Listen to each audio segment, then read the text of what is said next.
नमस्कार। जैसा कि आप सभी जानते हैं हमारी लगातार प्रतिदिन क्लासें हो रही हैं। तो अब तक हम 16 क्लास कर चुके हैं और आज क्लास 17 है। तो 17 क्लास का जो पहला प्रश्न है, आइए देख लेते हैं। क्या कह रहा है कि सीताराम के 8 पैरों का वर्णन किस कृति में है। क्या पूछ रहा है, जो सीताराम का 8 पैर, यानी आप जानते हैं 8 पैर होते हैं, और इन 8 पैर का जो वर्णन है, यानी कि सीताराम के 8 पैरों का वर्णन किस कृति में है। तो उत्तर में क्या आएगा, किस कृति में है ये,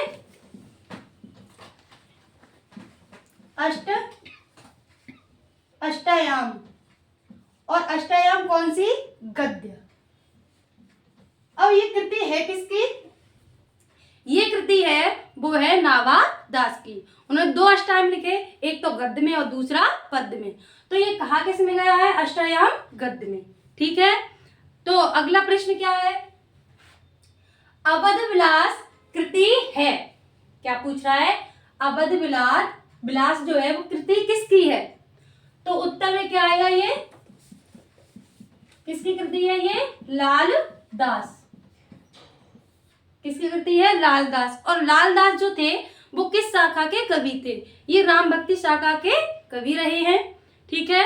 अगला प्रश्न क्या है, हृदय राम किस शाखा के कवि हैं, यानी कि ये किस शाखा से जुड़े हुए थे। तो उत्तर में क्या आएगा, उत्तर में आएगा ये राम भक्ति शाखा से जुड़े हुए थे। किससे, राम भक्ति शाखा से।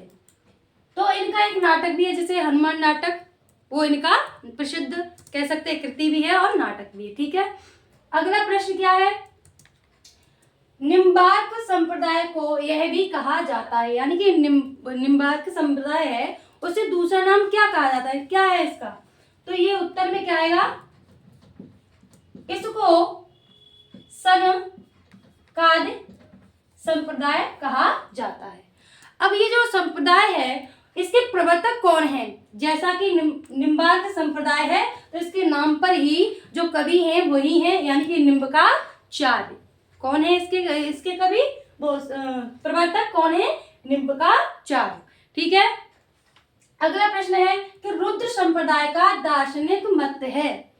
अब यहाँ पे क्या पूछ रहा है कि रुद्र जो संप्रदाय था उसका दार्शनिक मत क्या है। तो उत्तर में क्या आएगा, उसका जो दार्शनिक मत है वो है शुद्धाद्वैतवाद। क्या है, शुद्धाद्वैतवाद।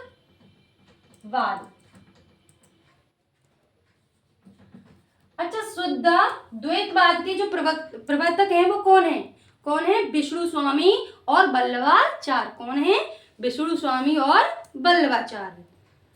अगला प्रश्न है, अष्टछाप के अंतिम कवि हैं। जैसा कि आप जानते हैं अष्टछाप जो कवि हैं उनमें 8 कवि हैं, तो ये अंतिम कौन थे, अंतिम कौन है, नंददास। उत्तर में क्या आएगा, नंददास।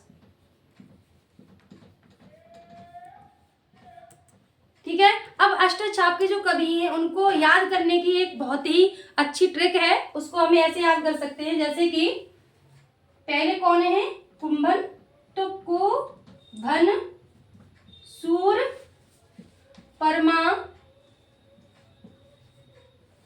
परमा, कृष्ण। ठीक है, ये तो हो गए 4 कवि। ठीक है। अब दूसरी ट्रिक, यानी 4 कैसे याद करेंगे, गोचित,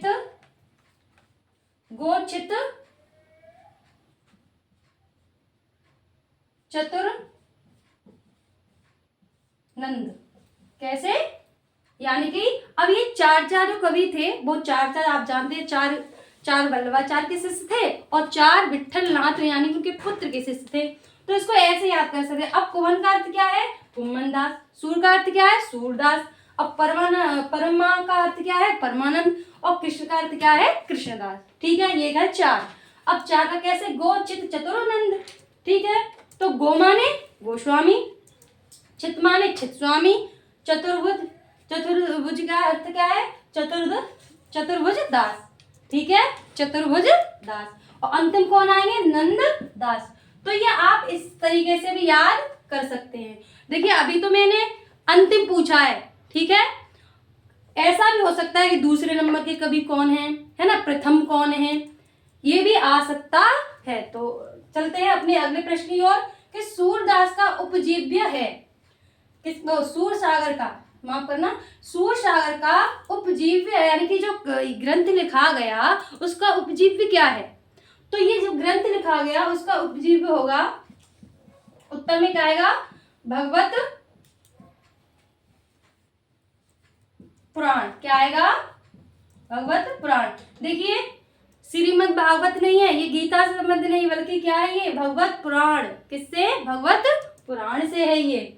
अगला प्रश्न है, सूरसागर में कितने स्कंदों का वर्णन है। किसमें, जो सूरसागर आप जानते हैं किसकी कृति है, सूरदास की कृति है। तो इसमें जो स्कंद है वो कितने हैं, तो इसमें कितने स्कंद हैं, कितने स्कंद हैं इसमें, 10। कितने स्कंद हैं, 10 स्कंद हैं, ठीक है। तो इसमें ऐसे ही प्रश्न पूछ सकता है कि भाई पहले स्कंद में क्या है, दूसरे स्कंद में क्या है, या दूसरे स्कंद से 9वें स्कंद तक क्या दिया गया है ना, तो वो भी हो सकता है। अगला प्रश्न है, जुगलमान चरित कृति है, जुगलमान चरित कृति किसकी है, किसकी कृति है ये, तो उत्तर में क्या आएगा, कृष्णदास। किसकी कृति है, कृष्णदास, ठीक है। अगला प्रश्न क्या है, अब कृष्णदास जो थे वो कौन थे, राम भक्ति थे या कृष्ण भक्ति, तो ये थे राम से नहीं बल्कि कृष्ण भक्ति शाखा थे। अब है कि सूरदास को पुष्टि मार्ग का जहाज किसने कहा, क्या है, सूरदास को पुष्टि मार्ग का जहाज किसने कहा, तो ये किसने कहा, उत्तर में क्या आएगा, विठल नाथ ने। क्या कहा, विठल नाथ ने। जब इनकी मृत्यु हुई थी तो इन्होंने क्या कहा था कि पुष्टि मार्ग का जहाज जो किसी को कुछ लेना हो वो ले ले, ठीक है। तो ये था हमारा अंतिम प्रश्न। उम्मीद करती हूँ ये क्लास आपको अच्छी लगी होगी।